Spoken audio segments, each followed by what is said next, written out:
Coming up in this episode, we head off for the big passage south. Hello, New Zealand! Woohoo!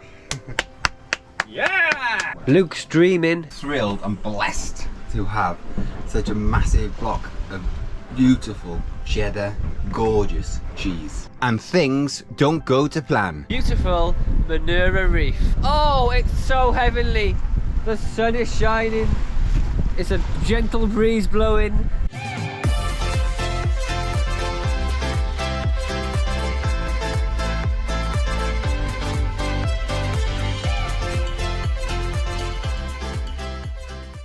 Oh no. Quick, yeah, Luke. I know. Just about dropped tea in weird. What's happened? We've only got what, 200 grams of cheese left, so I'm going to go over and get another kilo. The shop is still open.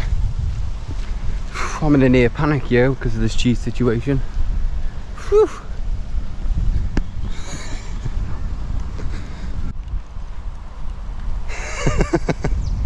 I got the cheese.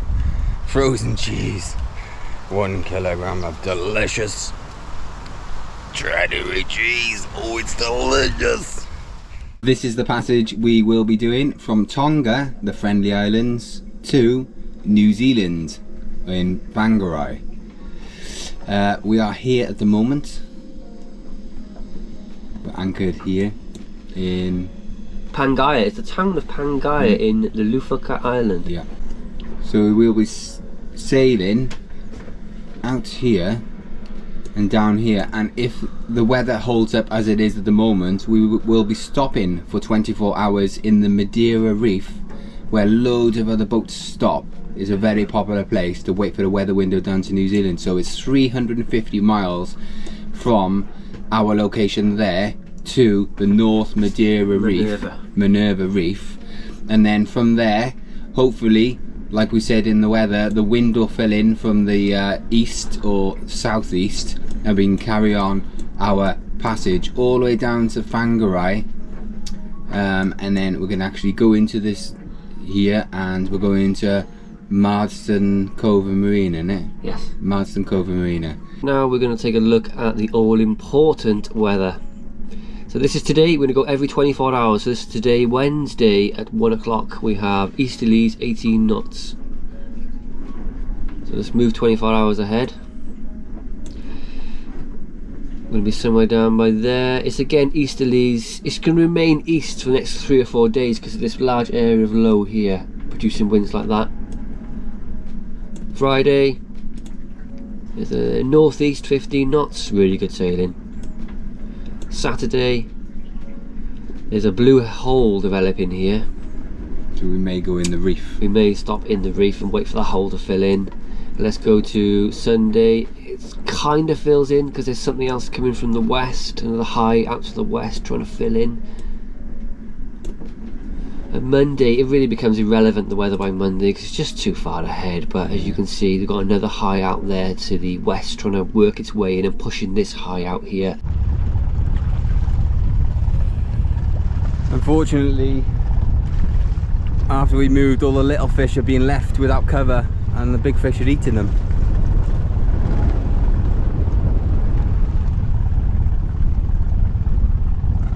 We killed all the little fish. And we're off. We are off to New Zealand. Yeah, do your thing then. Oh! Goodbye, Tonga! Hello, New Zealand! Woohoo! Yeah! Get in there! Oh, he is. Let's hope for a good passage. Yeah, I'm nervous. I'm a little bit nervous because of what to expect. You know, we are going south, where the weather's a bit cooler, a bit more unpredictable, out of the trade wind zone. So, yeah, let's just play it cool and get this done. Great start, as you can see, and we're just on a single reef main. What is it? That's right. Is that right? Yeah. Single. I'll have them on the world. Single reef main. You didn't believe it, would you? We're doing well.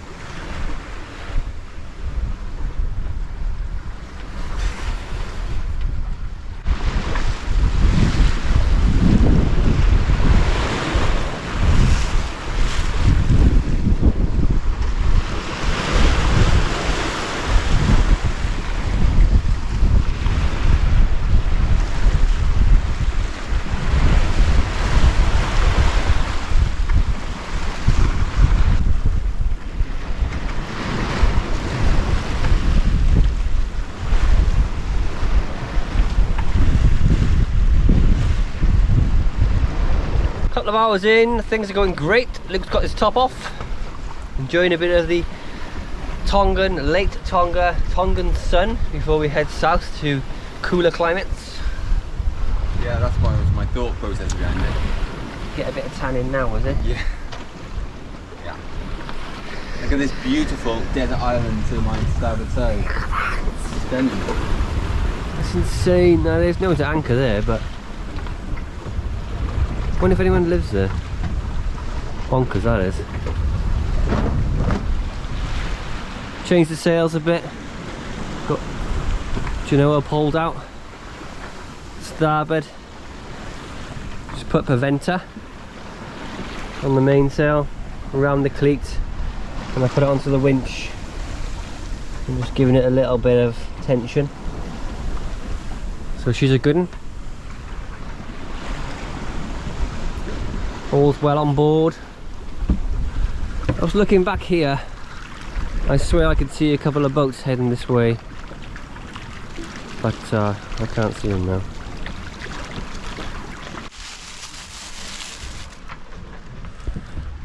Nice bit of cheese.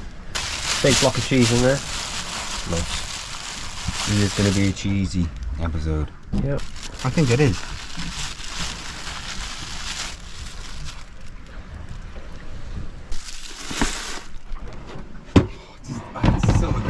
I just feel so thrilled and blessed to have such a massive block of beautiful cheddar, gorgeous cheese. Yeah.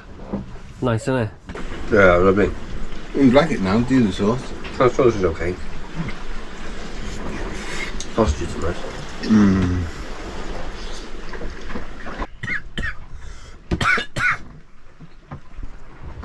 Stick your toe out like that when you He was joking, Ed. I think we've gone through the island bit now, haven't we? So we're going to go off, haven't we, Ed? well, let's have a look, shall we? There you go. Yeah, we have. We can go off, turn off. Yeah. Start heading down. Heading down towards... I was going to say Tonga again then. New Zealand. Well, maybe the Reef. The Oh, we're going down to the Minerva Reef. yeah, Minerva Reef all the way down there, possibly. We'll pass it. See what the weather's doing. I'd like to go in there for at least 24. It's gone 7 o'clock, so Still light. yeah, the nights are going to be shorter and days are going to get longer the further south we go now. So that's going to be nice. Short nights and long days and long evenings, nice summer evenings, like we used to get back home up in the northern hemisphere. Oh, It's so exciting. it's different.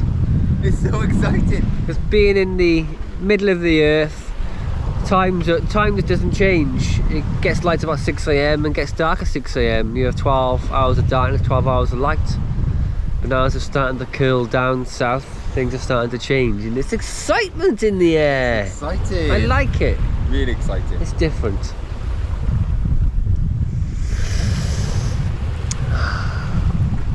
Got one reef in the main, keep that in for tonight. What's due to pick up, is it? Slowly pick up throughout the night until tomorrow, and then the next day. In the morning then. 15 to 18 to 20. One reef in the main should be fine. Yeah, it should be just about. Yeah.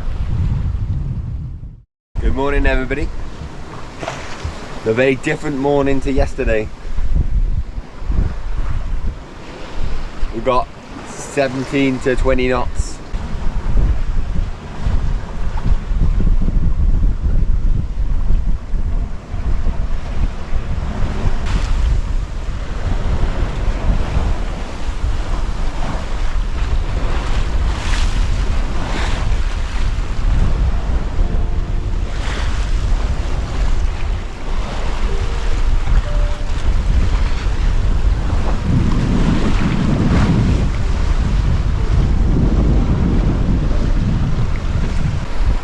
More wavy, but we're going really, really fast. 6.5 knots.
One thing we haven't mentioned so far on this trip is we are sailing to New Zealand, and New Zealand have some of the most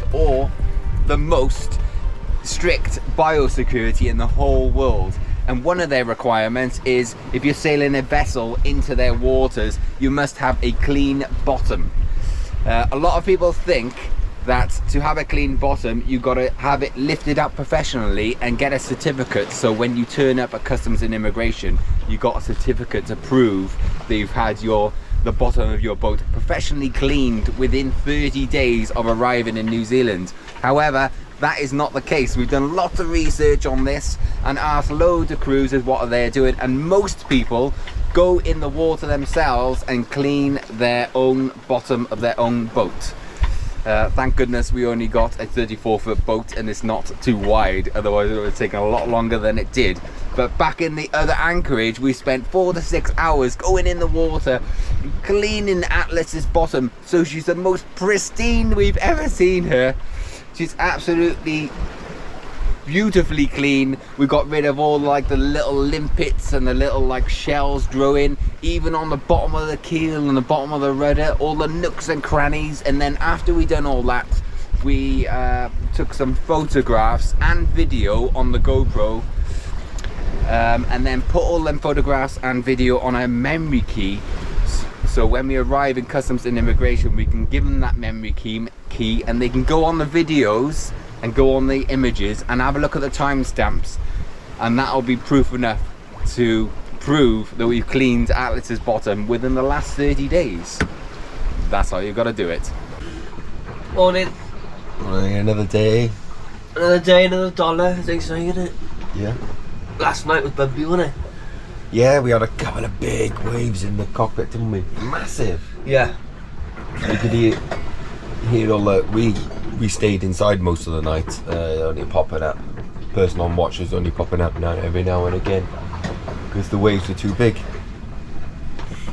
I think we're just 24, sustained about 23, but we went through some really rough patches because around here there's a lot of volcanic activity, and the depth goes from like 2,000 metres to 300 metres and all over the place. There's spots, and there was bits of it where it was like really steep overturning waves. Yeah, breaking into the cockpit, and you could hear the drain plugs in the cockpit guggling away with all the water. Yeah. So there's no chance we could have been, well, you could have sat in the cockpits, but you would have got absolutely soaking, so there's no point. It's quite bumpy today as well. It looks quite bumpy up there, doesn't it? Yeah, I think it'll calm down a bit, but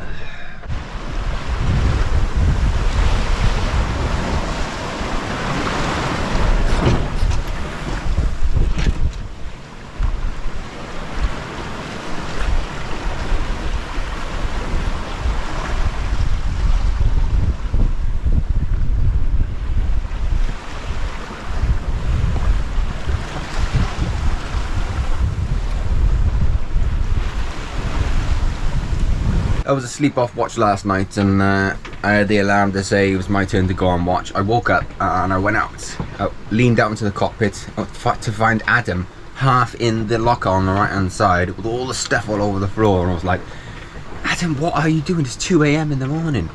He was looking for...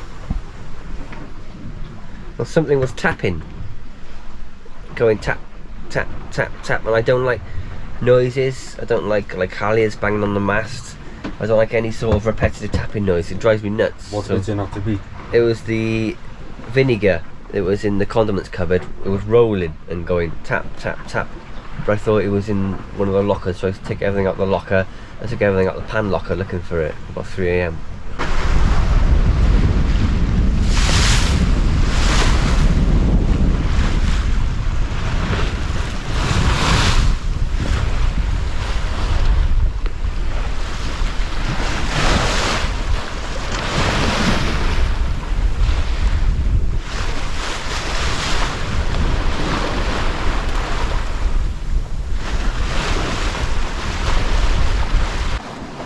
We are running out of pegs. We've only got about a third of the pegs we had, so whether you find this interesting, I really don't know.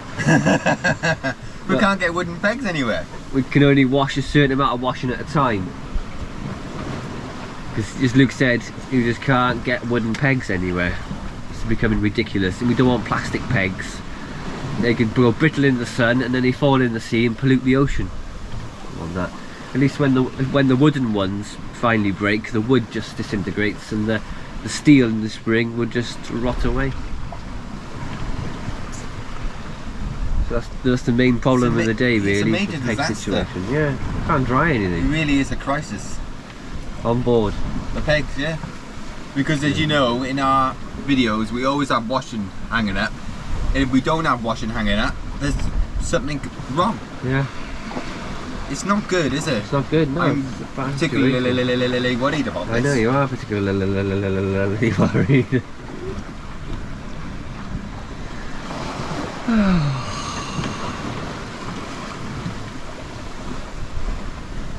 Just debating whether to pull a reef out of the main to get latest forecast, I think. The problem is there's quite a few showers around. I'd rather have 2 reefs in it to get a squall come through rather than 1. Yeah, our speed is good. Yeah. 5.2 to 5.5 knots. Yeah. Can't compare to that. No. Well, we haven't got the full Genoa out yet. We could get all the rest of that out. Yeah. We decided to stop. It was, well, we just got a updated weather forecast from land, and it's good idea for us to stop in the reef for at least 24 hours and reassess the weather, because it looks like if we miss the reef and carry on to New Zealand now, we're probably going to hit significant headwinds for a while, because the forecast is still a bit up in 7 days in the future. So I think we're going to set the pole up on the port side, put the Genoa out and make course alteration to starboard. She's out on the pole, but we're doing 5.5 to 6 knots and it's too fast. We need to do no more than 5.1 knots. Otherwise we'll arrive there before daylight tomorrow and we can't do that. So we're going to bring in a little bit of head sail, just slow the boat down a little bit, but that means it's going to be a bit more uncomfortable on board. Well, we've just eaten. Tonight's menu was sausages, mash, green beans, peas, and then for afters we had pineapples and fruit cocktail. It's like a 3-course bloody meal.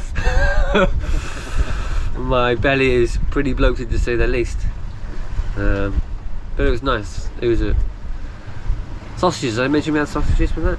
Didn't I? Just done the dishes. Gonna get dark in less than an hour, and still on course to be there about 6 AM tomorrow morning. The Reef, Minerva Reef. Luke was saying, oh, I hope there's other boats there. Imagine turning up there and there's no one there. We're the only boat. We'll be like, oh no, what's happened? Hopefully we'll only be there 24 hours and we should get a weather window to get out and get to New Zealand, but you never know. 7:45 in the evening, so we should be getting there around first light tomorrow morning. This is the reef in question. We pass in through here. It may look like there's no water here, but there's actually 20 meters of depth on there, so the chart's not quite right. You can anchor up in this reef. You see, it's an anchorage. It's well protected, 360-degree protection, and it's sand and loads of bobbies in there. Bommies, just to be careful of. The reef is over there somewhere.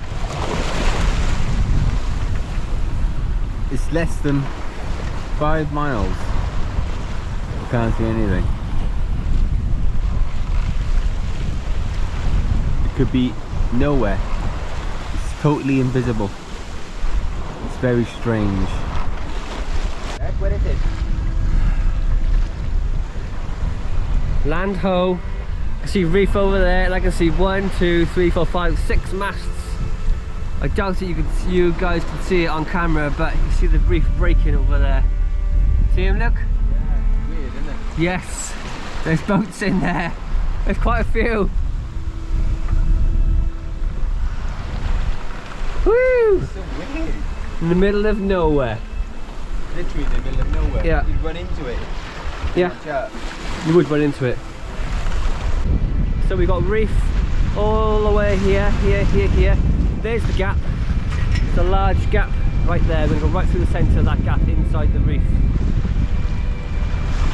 The reef goes all the way up and around there. Go back. Make sure we're okay.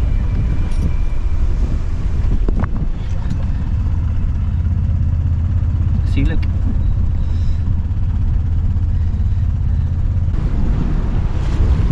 See the shallow bit on the end there, deep in the middle. It's 20 meters, so we'll see. Yeah.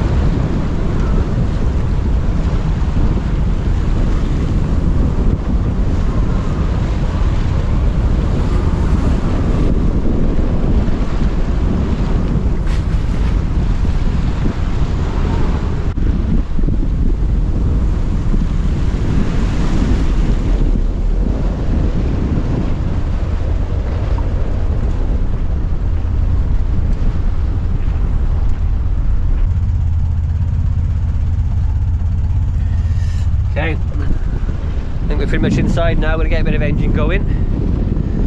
I'll get a little bit of Genoa out actually. The Sailing Brothers are officially inside the Minerva Reef. Very windy. Good 22, 23 knots blowing in here, but there's no swell. We're going to head way over that side to get some protection on that side of the reef there. This is so strange.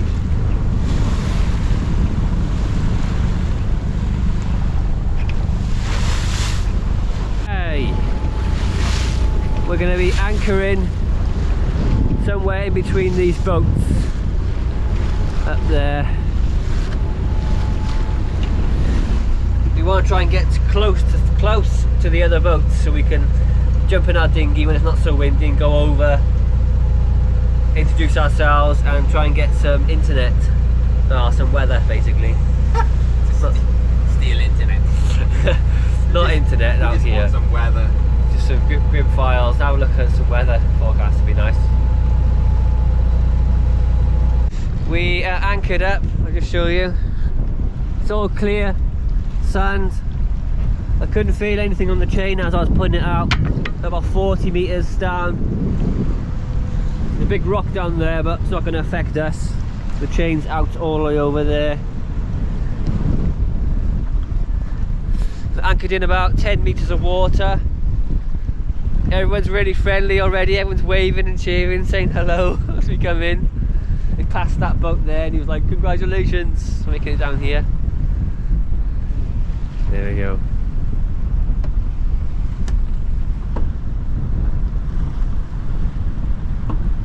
Call this reef conquered by the British.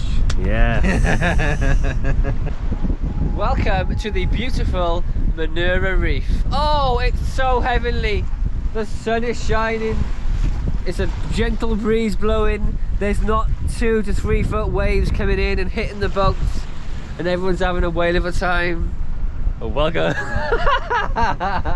to the Minerva Reef. At least it's crystal clear and blue. The water is insane. The clarity is beautiful. But it's a little windy, a little rainy, a little cold.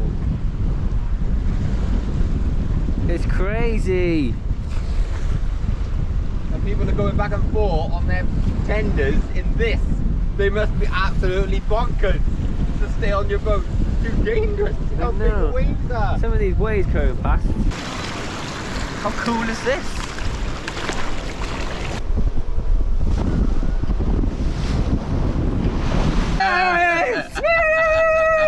Yeah! If you enjoyed this episode, give us a thumbs up, share, and tune in next week for more delicious content. And thank you to all our amazing patrons for your amazing support. You are making our dreams come true. Without you, we wouldn't be sailing around the world. Simple as that.